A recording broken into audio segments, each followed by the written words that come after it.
भारत के अंदर land reform एक बहुत पुराना मुद्दा है और बहुत बड़ा मुद्दा है। ये एक रिसेंटली क्या हुआ है, आंध्र प्रदेश के अंदर बहुत सारे किसान ऐसे थे जिनके पास में उस लैंड की, उस भूमि की ऑनरशिप तो नहीं थी, लेकिन बहुत लंबे समय से वो खेती वहां पर कर रहे थे।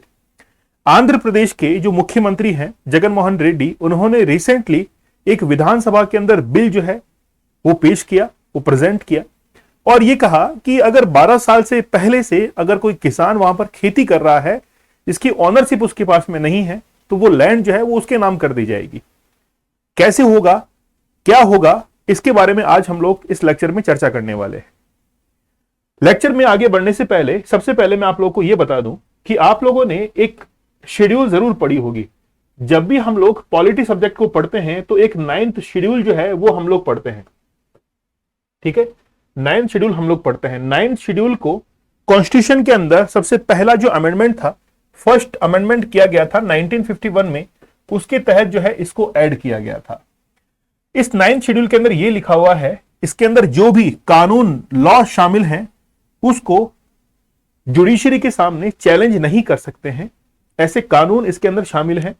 उनमें से एक है लैंड रिफॉर्म का, उनमें से एक है लैंड रिफॉर्म का, भूमि सुधार हम लोग इसको कहते हैं।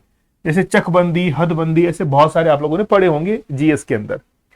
तो बेसिकली लैंड रिफॉर्म जो है उसको हम लोग काउंट करते हैं 9th शेड्यूल के अंदर। तो 9th शेड्यूल जो है वो 1951 के अंदर फर्स्ट कॉन्स्टिट्यूशनल अमेंडमेंट के तहत जो है वो जोड़ी गई थी। ठीक है, इस शेड्यूल के अंदर ऐसे कानूनों का उल्लेख है जिसको हम लोग न्यायपालिका के समक्ष, यानी कि जुडिशरी के समक्ष जो है वो हम लोग चैलेंज नहीं कर सकते हैं। उनमें से एक है लैंड रिफॉर्म। अब हम लोग आते हैं यहां पर अपने आर्टिकल की तरफ।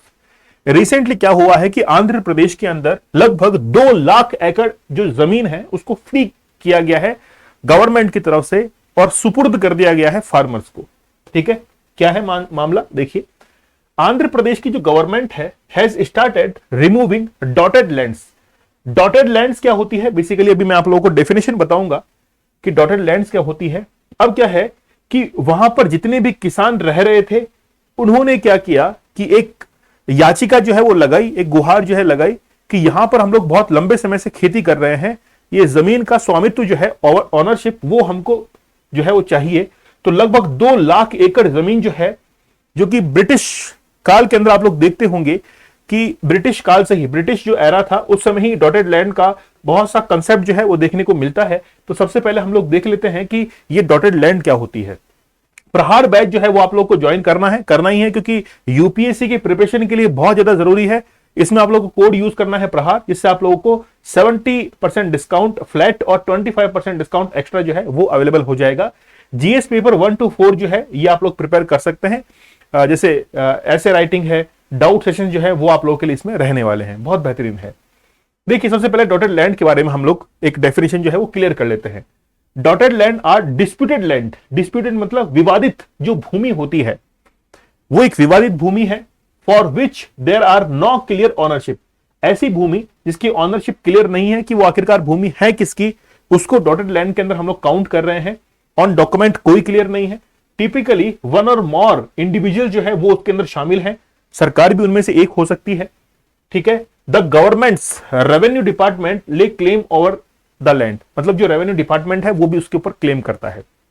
अब देखिए, the land came to know as dotted land. ये जो लैंड है इसको हम लोग क्या कहते हैं, डॉटेड लैंड कहते हैं। एक ऐसी भूमि जिस पर ऑनरशिप जो है, ऑनरशिप के डॉक्यूमेंट्स नहीं है, डिस्प्यूटेड लैंड है, 2 या 2 से अधिक लोगों की है, उसमें सरकार जो है वो भी अपनी हिस्सेदारी रखती है। तो ये तो है डॉटेड लैंड।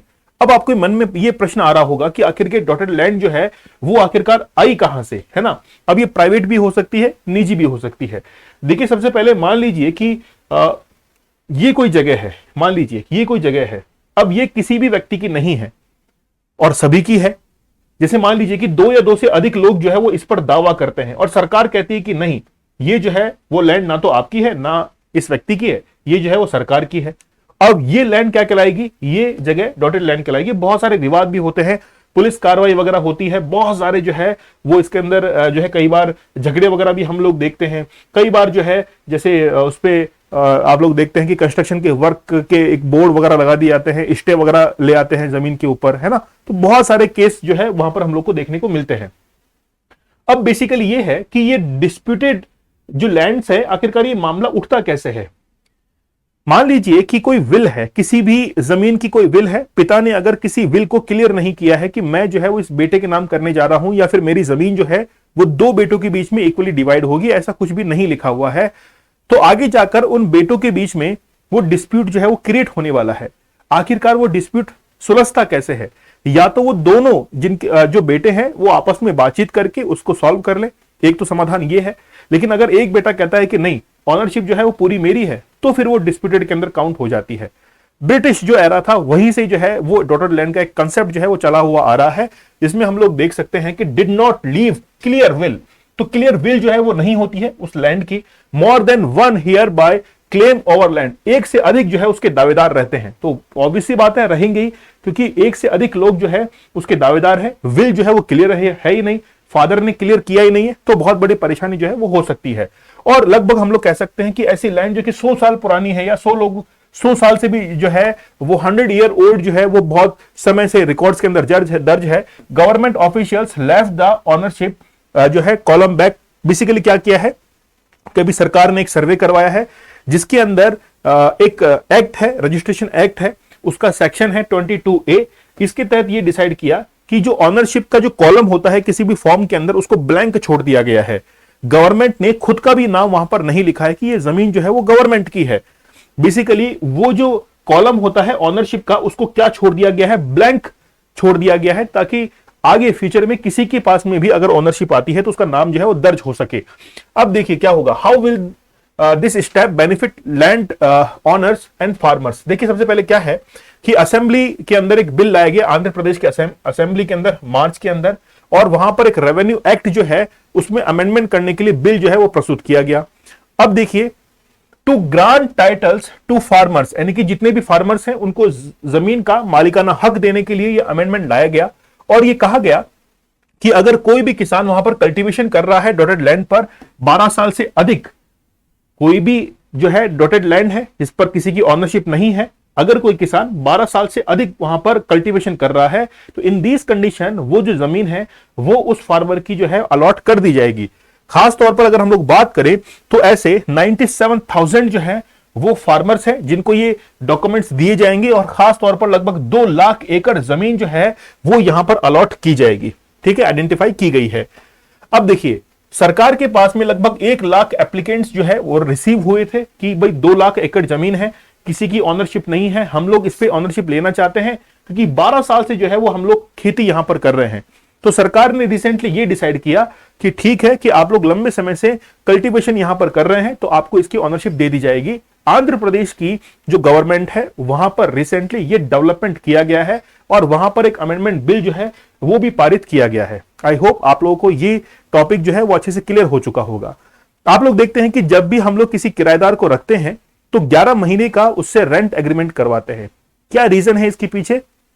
रीजन ये है कि अगर कोई भी किराएदार किसी भी जमीन पर, किसी भी मकान पर अगर 20 साल से ज्यादा लंबे समय तक विदाउट एनी रेंट एग्रीमेंट वहां पर रह रहा है, तो फिर मालिक से ज्यादा उस जो किराएदार है उसका हक वहां पर हो जाता है। इसीलिए जो है बार बार उसको रिन्यू करवाते रहते हैं। ठीक है, चलिए, लेक्चर कैसा लगा मुझे आप लोग जरूर कमेंट सेक्शन में बताइएगा।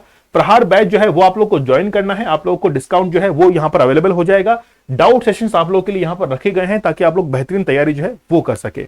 चलिए, मिलते हैं हम लोग नेक्स्ट सेशन में। आप लोग स्टडी ग्लोस को सब्सक्राइब करना मत भूलिए, जल्दी सब्सक्राइब कर लीजिए। मिलते हैं नेक्स्ट सेशन में, तब तक के लिए धन्यवाद। थैंक यू, जय हिंद।